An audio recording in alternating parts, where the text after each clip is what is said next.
জামুগুৰিহাটৰ বগাবিলত কন্যাকাৰ আদৰ্শৰে দুজন যুৱকে দেখুৱাইছে স্বাৱলম্বিতাৰ এক সুন্দৰ নিদৰ্শন। দুগ্ধ ফাৰ্মৰ জৰিয়তে পোহপাল দিছে পৰিয়াল। শোণিতপুৰ জিলাৰ জামুগুৰিহাটৰ বগাবিলত দুজন নিবনুৱা যুৱক ক্ৰমে পদ্ম কাৰ্কি আৰু প্ৰদীপ হিমৰেই দেখুৱাইছে স্বাৱলম্বিতাৰ এক সুন্দৰ নিদৰ্শন। চতিয়াৰ বিধায়ক পদ্ম হাজৰিকাৰ একক প্ৰচেষ্টাত গঢ় লৈ উঠা ভৰলীপৰীয়া কন্যাকা কৃষি পামত থকা দুগ্ধ ফাৰ্মৰ আদৰ্শৰে টুপিয়া বগাবিলৰ দুজন নিবনুৱা যুৱকে আত্মসহায়ক গোটৰ পৰা ঋণ লৈ 19টা জাৰ্চি গৰুৰ ফাৰ্মৰ জৰিয়তে দুগ্ধ উৎপাদনেৰে পৰিয়াল পোহপাল দিয়াৰ লগতে এক স্বাৱলম্বিতাৰ পথ দেখুৱাবলৈ সক্ষম হৈছে। তেওঁলোক হাজাৰজনৰ বাবে হৈ পৰিছে এক আদৰ্শ।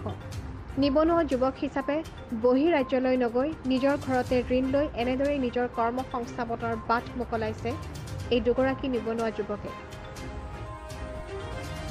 যুৱক দুজনে অনাগত দিনত চৰকাৰৰ পৰা আঁচনিৰ জৰিয়তে যিকোনো আৰ্থিক সাহায্য পালে অধিক দুগ্ধ উৎপাদন কৰাৰো পৰিকল্পনা হাতত লৈছে বুলি আমাক জানিবলৈ দিয়ে। লকডাউনৰ সময়ছোৱাত বৰ্তমান 70 লিটাৰ গাখীৰ কন্যকা দুগ্ধ ফাৰ্মত দিবলৈ সক্ষম হৈছে। চৰকাৰৰ পৰা আৰ্থিক সাহায্য পালে অনাগত দিনত মীন পালনৰ লগতে ছাগলী ফাৰ্ম কৰাৰো পৰিকল্পনা হাতত লোৱা হ'ব বুলি আমাক জানিবলৈ দিয়ে নিবনুৱা যুৱক দুজনে। 2020 চনৰ পৰাই শুভাৰম্ভ কৰিছিল উক্ত দুগ্ধ ফাৰ্মখন।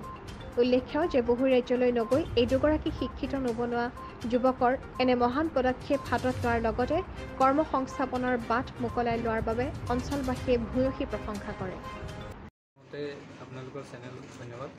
আৰু কন্যাকা ভৰলীপৰীয়া বহুমুখী ফাৰ্মৰ উদ্যোগত দেখি আমি ছাৰৰ ক'বলৈ গ'লে বিধায়ক ছাৰৰ দেখি আমি এই গৰু এজনী আনি জাৰ্চি গৰু এজনী আনি পুহিলোঁ যোৱা বছৰ বা 2 বছৰ আগতে। তাৰপাছত কৰি এনেকৈ নিজৰ গাখীৰ পুঁজিৰে কৰি আজি 11জনী হৈছে টোটেল গৰু আমাৰ। তো অনাগত দিনত যদি চৰকাৰৰ পৰা আমি কিছু সা সুবিধা পাওঁ তেতিয়াহ'লে আৰু 50 বা 100জনী কৰি আমি 200 লিটাৰ পাৰ ডে গাখীৰ দিবলৈ আমি ইচ্ছা আছোঁ। লগতে আমাৰ মীন পালন আৰু ছাগলী পালনেৰে উপকৃত হৈ পৰিয়ালটো পোহপাল দি ল'ৰা-ছোৱালী পোহপাল দি উপকৃত হ'ম বুলি ধন্যবাদ জনালোঁ। আৰু বিশেষকৈ অসম চৰকাৰ বা ভাৰত চৰকাৰৰ অধীনত যিখিনি আঁচনি আহিছে বৰ্তমানত, যদি চৰকাৰে আমাক কিছু আঁচনি যদি পুঁজি আগবঢ়ায় তেতিয়াহ'লে আমি বেছিকৈ উপকৃত হ'ম। আৰু অনাগত দিনত আমি 2-4জন মানুহ এনেকৈ কৰি যদি তেওঁলোকৰো পৰিয়ালটো চলাবলৈ আমি কৰিব বিচাৰোঁ। এই আমাৰ অসম চৰকাৰ বা ভাৰত চৰকাৰৰ তৰফৰ পৰা যদি আমাক এনেকৈ সাহায্য পুঁজি যদি আগবঢ়ায় তেতিয়াহ'লে আমি অনাগত দিনত আগবাঢ়ি যাম বুলি আমি যথেষ্ট আশাবাদী। আমি কন্যাকা বহুমুখী ফাৰ্মৰ আদৰ্শেৰে আজি এই আমাৰ গৰু পালন যোনটো গৰু পালন কৰাটো আমি 1 বছৰ হৈছে। 1 বছৰৰ আগত আমাৰ তেনেকুৱা একো হেৰি নাছিলে, ভবাও নাছিলোঁ এনেকৈ কৰিম বুলি। যি আমাৰ বিধায়ক মহোদয়ে গোট খুলি দিয়াৰ পাছত সেই তেতিয়াৰ পিছৰ পৰাহে আমি এনেকৈ মনত এটা গৰু পোহা হেৰি আহিল। গোটৰ পৰাহে দেখি শিকিলোঁ। সেইমতে আমি এতিয়া গৰু পুহিছোঁ। গৰুৰ পৰা ভালেমান আমি উপাৰ্জন কৰিব পাৰিছোঁ। তেনেকুৱা ইমান হেৰি এটা হোৱা নাই।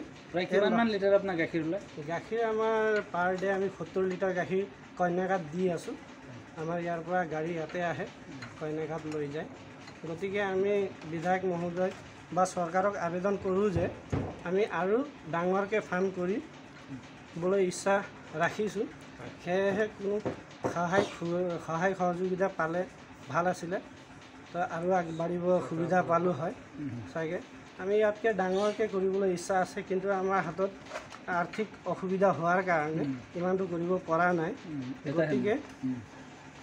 গতিকে তেনেকুৱা আৰ্থিক সাহায্য পালে আমি আৰু কৰিলোঁ হয়। তো সেয়ে আমি চৰকাৰক আবেদন জনাওঁ। অনাগত দিনত আপোনালোকৰ কিবা নতুন পদক্ষেপ আছে নেকি? নতুন পদক্ষেপটো আমি এই গাহৰিটো নহয়, আমি ছাগলী ফাৰ্ম আৰু লগতে মীন পালনো কৰিবলৈ ইচ্ছা আছে। তেনেকুৱা সহায় সহযোগ পালে ইয়াৰ পৰা যদি উপকৃত হওঁ, এতিয়াও নোহোৱা নহয়, কিছু পৰিমাণে আমি উপকৃত হৈছোঁ। এই লকডাউনৰ মাজত আমি এই গৰু পালন কৰিয়ে গাখীৰ বিক্ৰী কৰিয়ে চলি আছোঁ, খাবলৈ কিবা এটা পাই আছোঁ। নহ'লে এইটো নোহোৱা হ'লে চাগে আমি এনেকৈ ধুনীয়াকৈ চলিব নোৱাৰিলোঁ হয় আৰু আগবাঢ়িব নোৱাৰিলোঁ হয়। কিন্তু অলপ অসুবিধা এতিয়াও আছে। ৰাতিপুৱা আমি 4টাৰ পৰা লাগি দিনটো কষ্ট কৰিবলগীয়া হয়। কষ্টৰ ফলটো যেন তেনকৈ অলপ চলপ হ'লেও পাইছোঁ। নকৰাতকৈ কৰাটো ভাল, কৰি হ'লেও কিবা এটা কৰিব পাৰি আছোঁ। ইয়াতকৈ ডাঙৰ কৰাটো ইচ্ছা এতিয়া। জামুগুৰিহাটৰ পৰা প্ৰেম তিৱাৰীৰ ৰিপৰ্ট, বাদিজ লাইভ।